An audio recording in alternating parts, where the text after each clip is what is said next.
Hands up if you believe the news is an honest rundown of the most pressing and relevant occurrences in the world today. No one? And yet that's exactly what it purports to be. Make yourself a cup of tea, or pour yourself a stiff drink, and get comfortable.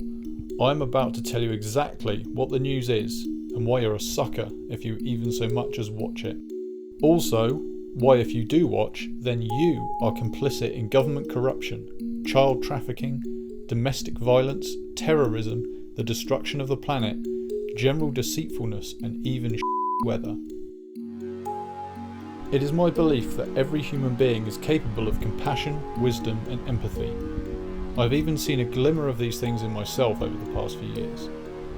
Even the most hopelessly unconscious of us know that there is darkness in this world. As the planet shifts into a higher gear, humanity is rising in vibration too. All nations, all generations are becoming more sensitive to the collective suffering of our immediate neighbours, our brothers and sisters in the human race all around the world, and indeed nature, the plant and animal kingdoms. For most of us, preoccupied as we are with the day-to-day goings-on of modern life, this manifests as a faint yet deep background sense of unease. Without an explanation for this unease, one might decide to dig further, perhaps spend time alone in quiet contemplation, at which point one might realise that actually something pretty dark is going on here on the Earth plane. Enter the news. 15 minutes of real-life stories of people killing, ripping off and raping each other on the hour every hour. Now you've got an explanation for that deep background sense of unease, and also a cast iron reason to stay indoors with the telly on. Television viewing is a very passive activity requiring little to no input from the viewer. Typically we relax on a sofa and loosely focus our attention on the sights and sounds we have selected from the menu. The key is that we do so loosely. The vast majority of the transmission of information happens subliminally. Whereas we might be lulled into a false sense of security because we are able to spot blatant product placement designed to make us choose one brand of soft drink over another, we certainly do not notice programmed subtext and suggestions and the effect it has on our mental health. Indeed, it is only possible to notice these effects when you go cold turkey for a significant period of time. Cut out all blockbuster movies for a year or two, then go back to Netflix and watch any violent film picked at random. You will be disgusted and appalled, I guarantee it. Actually sick to the stomach. A sign that you have done some healing in the time you had off. Your subconscious cannot tell the difference between a movie and a documentary. Dramatizations of war and documentaries touting themselves as historical accounts blend seamlessly in the mind of the viewer to twist historical events to suit the narrative of the current editor's paradigm. A propaganda machine to make Goebbels insanely jealous. TV viewing induces what is known as an alpha brainwave state, where the subject is more receptive to ideas, particularly if repeated often. Critical thinking is impaired, concentration levels lowered. In short, it has a very hypnotic effect. Tens of millions sit idly on their couches and absorb this every evening without even flinching. The news is a form of mass manifestation on the hour every hour. Think of Orwell's 1984 and the so-called 2 minutes hate, and you get the idea. Humans create our individual and collective reality in real time with our thoughts and beliefs.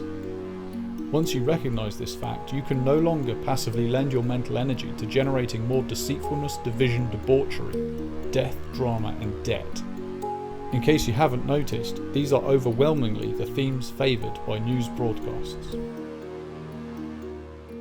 Another thing to notice is the blatant manipulation of public opinion, although I can't say I became aware of it until I stopped watching, listening to and reading news for a sustained period of time. Now, when I catch a minute of a news broadcast, it is plain to see. They will report that the government is considering new stop and search powers for police, so they don't even need to give a reason to carry out a stop and search on anyone they please. The reasoning behind it is given as the need to tackle rising knife crime. The immediate next article will be about a fatal stabbing.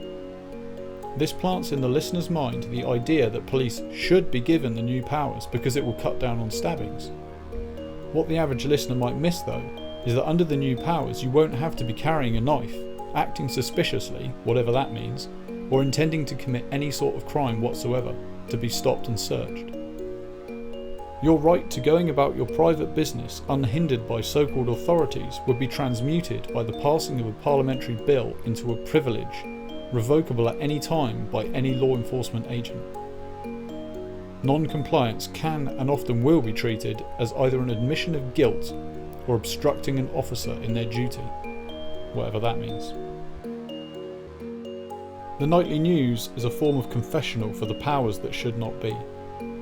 Although the big picture is never revealed at once, its constituent parts are certainly paraded openly across the nation's TV screens. Due to our limitless divine nature and irrevocable sovereignty, human beings have to be deceived in order that they will accept the limitations artificially imposed upon them. It is also critical that we give our consent to all the sinister goings on in the world, both those perpetrated against us and against others ostensibly on our behalf. To watch these atrocities on TV and sit there passively is to give that consent. To vote in the elections, to pay tax, is to give tacit consent to all that they are doing, whilst the politicians who are the public face of the operation claim a mandate from the people. The intro music and graphics to news broadcasts are hypnotic by design, beating drums and monotonous electronic noises designed to grab the viewer's attention. That is until all noise ceases and only the presenter's voice is heard, punctuated by more war drums between headlines. Have we got your attention now? If you're watching TV or listening to news on the radio, you are already in an alpha brainwave state. Your critical thinking defences are down.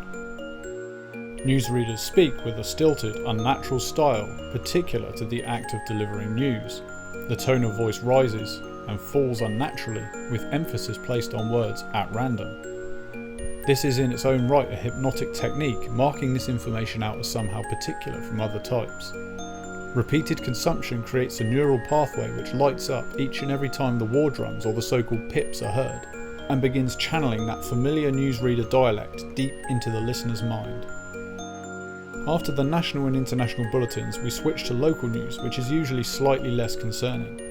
Maybe parking charges are going up, or some natural beauty spot is up for controversial redevelopment. Then it's sport, which is pretty important to some people and vaguely interesting to a lot of people, followed by the weather, delivered by a much chirpier and relatable human being than the one talking about war and politics, of course, which leaves you with the feeling of, oh well, at least it will be dry when I walk the dog tomorrow. Then back to the main host, who is now smiling warmly. Thanks for joining us, we'll be back with more in an hour. Once you know the game being played and can see the wider picture, it's only slightly more subtle than Orwell's 2 minutes hate. People who intake a lot of mainstream media actually begin to sound like news headlines when they regurgitate what they have been spoon-fed in the past. The more news a person consumes, the less likely they are to find in themselves the initiative to join the dots and realise the debate is always being steered towards one or two conclusions, either with the intent of creating widespread acceptance of an idea, or polarisation of opinions towards one another. Brexit is the glaring example of this. Right from the word go, the media circus was in full effect, and people felt compelled to choose between a punch in the nose or a kick in the private parts.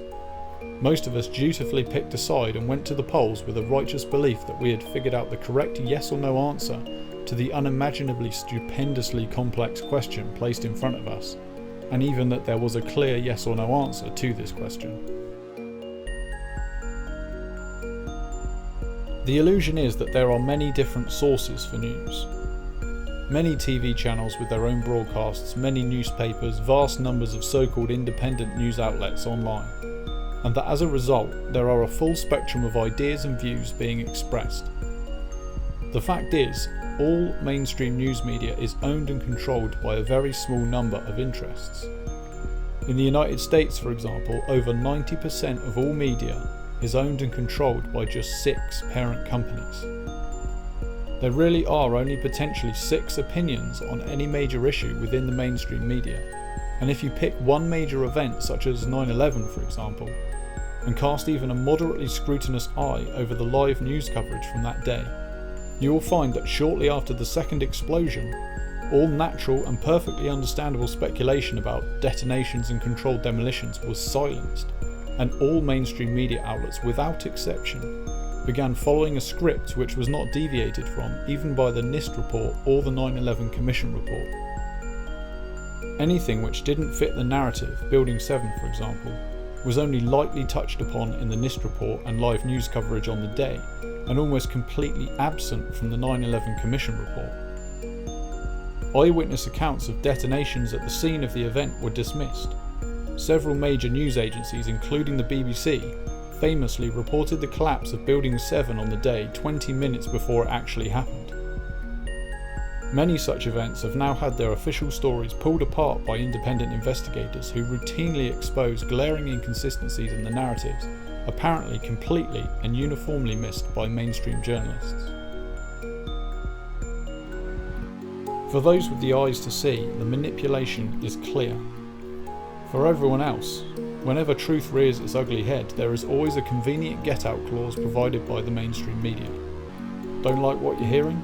It's probably fake news. The term fake news was introduced by the mainstream to discredit any angles that aren't considered safe or appropriate for discussion. They even teach this in school to little kids now. If it didn't come from the BBC or CNN or Sky or some other trusted source, don't listen to it, kids. It's the same retarded de-thinking that has droves of people labelling anything which doesn't dovetail neatly with everything they've already taken as fact as a conspiracy theory. Thank you for watching. I would invite the viewer to consider complete abstinence from all forms of mainstream media and even non-mainstream news which in any way, shape or form imitates the mainstream or covers similar topics. I completely avoided it all like the plague for several years, even recognising the importance of cleansing my mind in this fashion over the importance of cleansing my body by, for example, quitting smoking. That is how important it is to step away from the manipulation. Ideally, avoid all television, movies and mainstream documentaries to deepen and accelerate the detox process. If you're anything like I was, you will find the hooks can be very deep indeed. The problem with extricating oneself from an illusion so vast and all-pervasive is that you might find you no longer fit into family and friendship groups like you used to. This is a natural part of the process.